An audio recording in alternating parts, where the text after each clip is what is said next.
In any business, getting the right stuff at the right time can mean the difference between success and failure.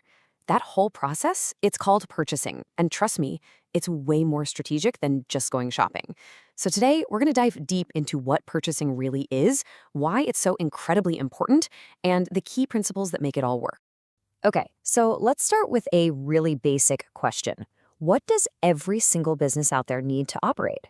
I mean, think about it. From a small coffee shop on the corner to a giant tech company, they all need stuff, right? They need raw materials, they need equipment, they need services, and the art and science of getting all that stuff, well, that's exactly what we're talking about today. That's purchasing. So here's our game plan for today. We'll kick things off with the basics, then we'll look at the big goals of purchasing. After that, we're diving into the six major principles. This is the real core of it. And finally, we'll see how purchasing has become this super important strategic role in today's business world.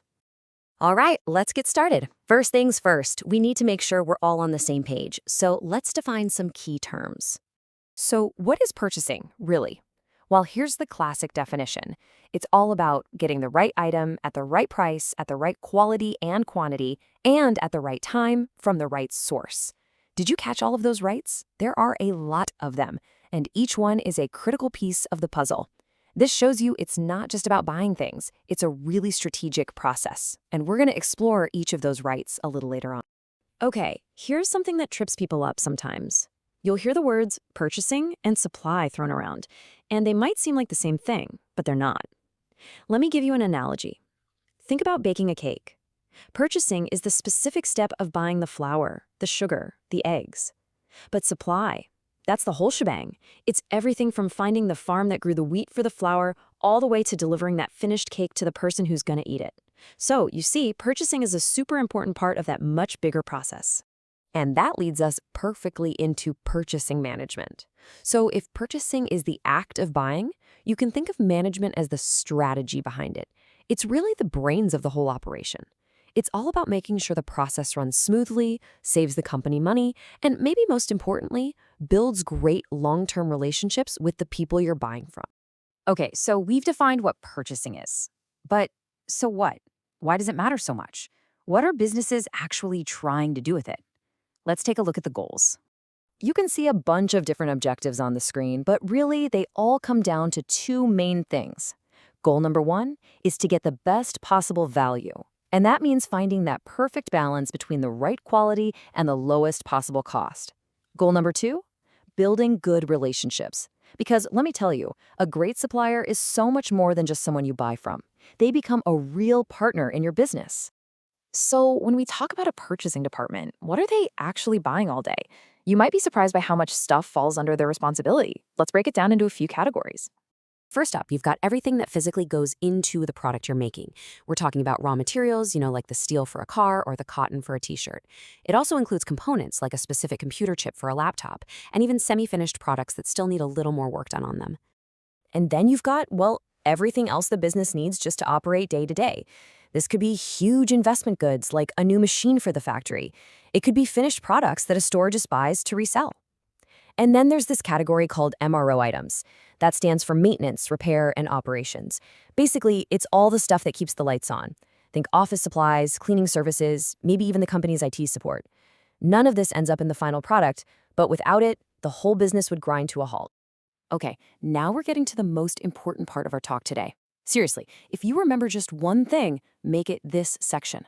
We're about to go through the six major principles, the how-to guide for good purchasing. People often call these the six rights of purchasing. Here they are: right quality, quantity, time, source, price, and place. Getting these six things right is basically the secret recipe for success. And you have to understand, they're all connected. If you mess up just one of them, the whole thing can fall apart. So let's look at each one. All right, let's start with right quality. Now, a lot of people get this wrong. Right quality does not mean the highest quality or the most expensive version. Not at all. It means the quality that's fit for the purpose. For example, you don't need a super fancy high-tech pen just to jot down a grocery list. A simple ballpoint pen is the right quality for that job. It's about what's appropriate. Next up is right quantity. And this one is a real balancing act. If you buy too little of something, you could run out and your whole production line might have to stop. That's a disaster. But if you buy too much, you're tying up a bunch of money in products that are just sitting in a warehouse and you have to pay to store them. So the goal is to find that sweet spot, having just enough right when you need it. And that leads perfectly into the right time. This is closely connected to the right quantity. Good purchasing means you don't wait until the shelf is bare to order more. No way. You have a system, you figure out a reorder level, and as soon as your stock hits that minimum level, an order goes out automatically. That way, the new shipment arrives just as you need it and you avoid any expensive downtime. Okay, this one is huge. The right source. Choosing who you buy from is one of the most important decisions you can make. You're not just looking for a seller, you're looking for a partner, someone who is reliable, who is financially stable, and who you can count on to deliver. Your choice of supplier impacts every single one of the other right. All right, let's talk about the right price. And listen closely, because this is so important. The right price is almost never the lowest price. It's about getting the best total value. Think about it. A super cheap part that breaks down and forces you to stop production isn't a good deal, is it? It'll end up costing you way more in the long run. You're always looking for the best overall value, not just the cheapest sticker price. And last but not least, we have the right place. This is all about logistics, how you get the stuff from point A to point B. A supplier might be halfway around the world and offer a fantastic price, but what about the shipping costs? What about the risk of long delays? Sometimes a slightly more expensive supplier who's right next door is actually the better choice because it lowers your total cost and risk.